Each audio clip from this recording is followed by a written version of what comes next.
This country benefits off of cheap labor because of people who fall through the immigration system. And that has been the history of this country, right? Of like, bring people over, and then once we're done, goodbye, thank you for your work. We talk about immigration, we talk about, you know, police brutality, and sometimes people look at them as separate issues, but in reality, like, my liberation is tied to yours. I'm not gonna get free until you get free.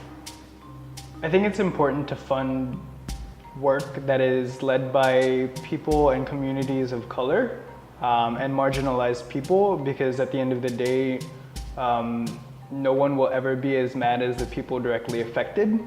And the work has to come from the people who are getting hit.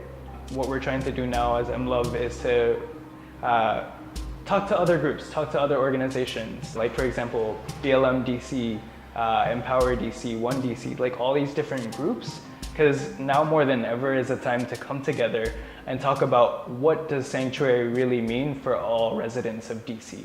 And so moving forward, we went through February 16th, which was the Day Without Immigrants. And then moving on from it, we went to May Day, but all of those events we're continuing to build, right? Because it's not just a rally at the end of the day. Like, we're collecting those people's names, calling them at the end of the day, the day after or the next day, and then getting them to be involved in our different programs. And our members have been phone banking and calling those lists like none other. We have been really trying to focus on growing.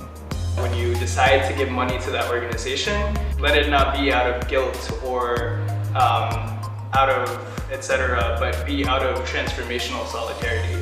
And no longer be about, I want to save this community, but I want to be in solidarity, because that's what we need right now. We no longer need people to save us. We need people to organize with us, to give us money, to fund the movement, fund the resistance.